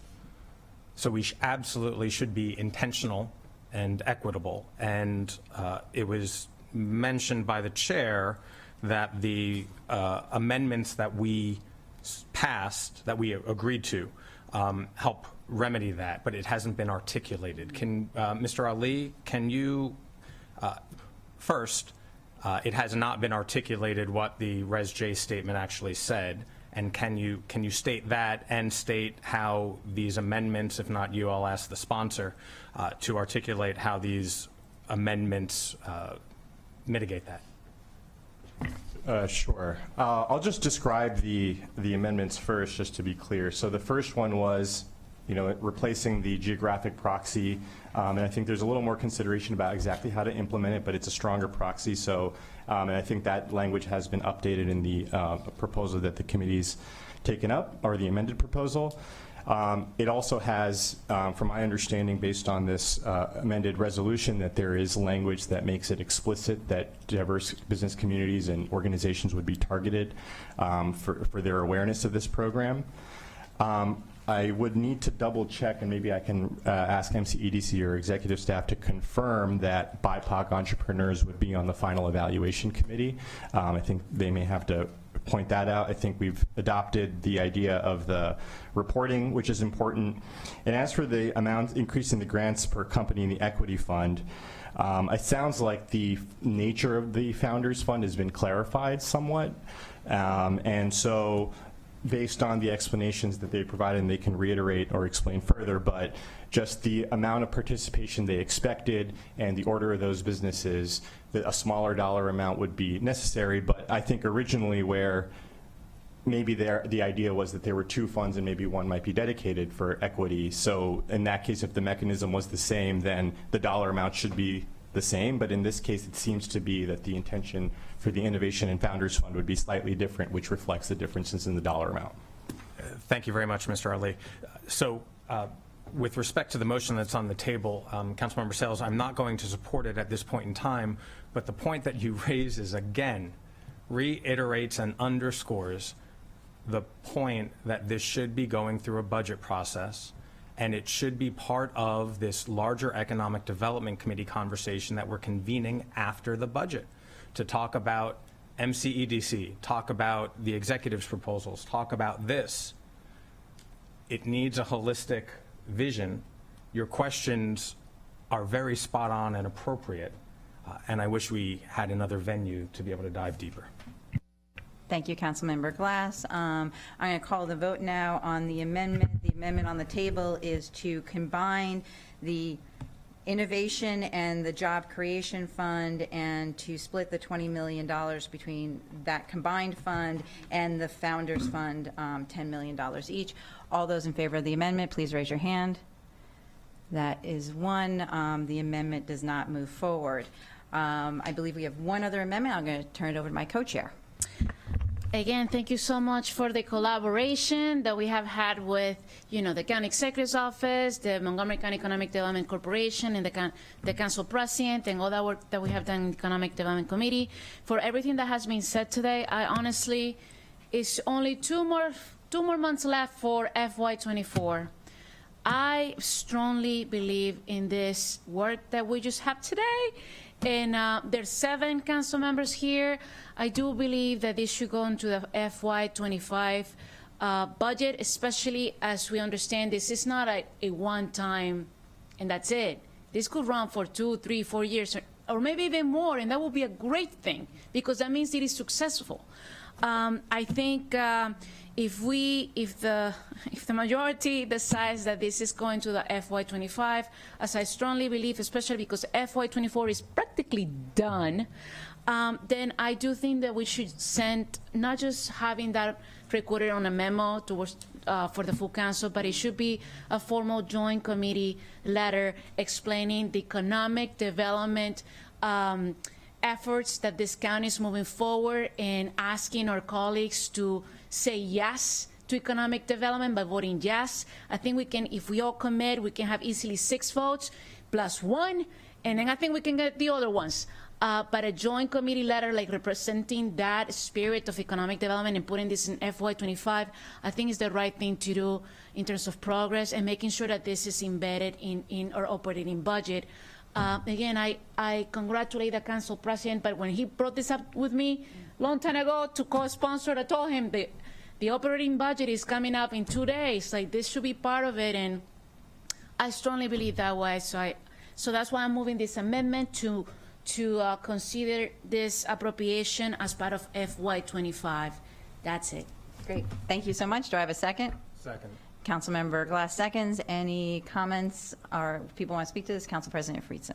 Yeah, I appreciate it. First of all, I very much appreciate the thoughtful discussion today. Really appreciate all the support here. Again, want to reiterate the unprecedented level of coordination here. I'm hoping that this is the start of continued collaboration and coordination between the Montgomery County Economic Development Corporation, the executive branch, and council staff. I think that has really enhanced and made this what it is, and has really led to a better outcome. And I just will note, a number of things have been said about one-time funds. This is being put forward and intended to be one-time. We will reassess and decide at the point in time, if and when it's appropriate. We have quarterly reports. We can make decisions as necessary, but I moved it forward and had thought about this, and in the conversations that we had is what can we do with one-time funding to jumpstart the economy, and this was the proposal that came forward with a series of collaborated and coordinated efforts. And in my conversations with the county executive, that is also his intention on viewing this $20 million initiative as a one-time shot in the arm. Of course, we always need to reassess and determine what the needs are. I will say in economic development, generally having things that are perpetually budgeted and aren't reassessed and tweaked and changed to meet the market and economic needs of the day is probably not the best approach. I think it's one of the challenges that we've had. It's why I'm glad that there are more deep dives into these issues, as I have pushed for and called for many years since the day I showed up at the council. But I did want to reiterate that this is intended to be one-time use for one-time funding to jumpstart our economy, and so I will not be supporting the amendment. We've heard from the Black Collective, we've heard from a number of our chambers, some of whom are in the room, that the economic needs are now. You heard Councilmember Sales talked quite a bit about the economic reports and where we are and how we're lagging behind. You heard from Councilmember Katz about, perhaps we should have done this yesterday or yesteryear. And so, I think, the needs that we have are great and they're immediate, and I hope that we can move this forward, and so I won't be supporting the amendment. Thank you. Okay. Councilmember Glass. Thank you.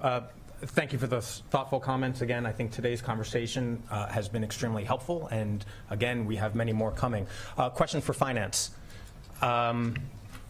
So today is April 29th. This still has to go to full council. When do you think money could start getting out the door after the parameters are codified or at least made for these 3 different programs? I would defer to Mr. Hartman on Sure. that. But in terms of the infrastructure in place that we have currently and the flywheel to distribute these as efficiently as possible, it would be pretty quickly. But from our end, there's not, the portals need to be completed. So that's the real question that I believe Ted said they can put those together pretty quickly because they mimic ones we already have in place. But yeah, from our end, we can do it pretty much as quickly as those portals are completed. In government speak, that means at least 6 months. Okay, quickly is 6 months in government speak. Mr. Hartman?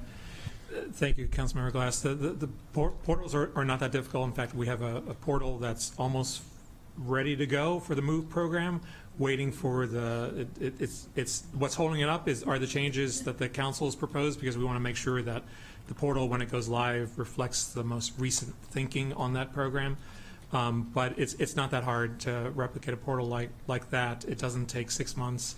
I'm looking at my friend Gene Smith. It's a matter of about 1 to 2 months to get a portal up and running. So 1 to 2 months to get the portal up and running. People then apply for it, and then the money goes out the door, correct? So it depends on which program. So for the We're talking innovation, about this program. For the innovation and founders grants, that entails, once the applicants come in, MCDC assembles the review panel, and that's kind of a group of folks who are looking at the proposals from a technical standpoint, from a viability standpoint, and make recommendations back to us. Okay. So it's not a. You all know the question I'm asking, and none of you have been able to say the money is getting out the door in the next 2 months, which means the money's getting out the door in FY25. Let's just have an honest conversation, people. The money's getting out the door in FY25. Let's make this an FY25 appropriation. Let's use the FY24 funds for things that we can do right now, shovel ready, build auditoriums, help our streets, help our schools, because the money's not getting out the door until FY25. Let's just be honest. Thank you. Thank you. I just have a follow-up question, and just in full disclosure to have all the information available. If we do wait until FY25 and it goes through and gets in the budget, we still have to wait till the money is appropriated. So if it would still then, from July 1st, take the same amount of time as, we're...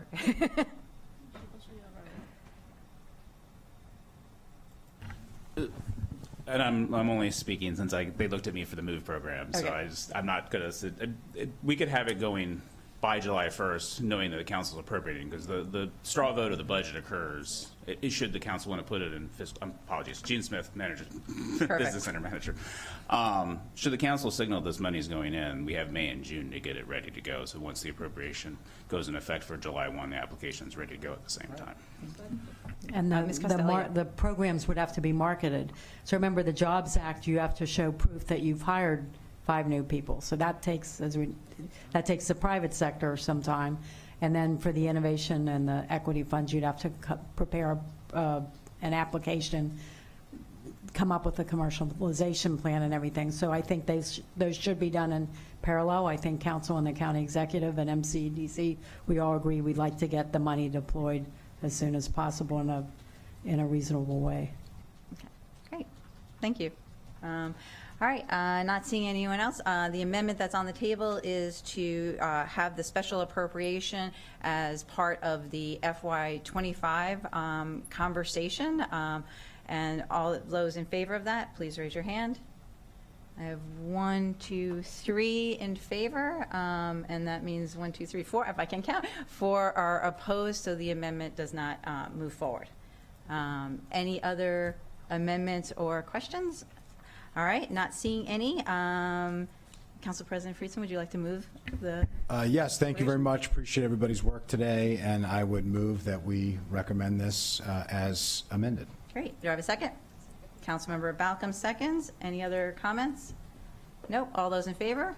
Raise your hand. And that is 6. Wait, how many people are we? 1, 2, 3, 4. All right. 6 to 1. 6 favor.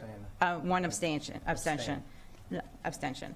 All right. So that moves forward to the full council. I just want to say, this is our first go ECON meeting, I think. I think we should do it more often. Next week. We are doing it. We're doing it later this week. All right, we'll be back again.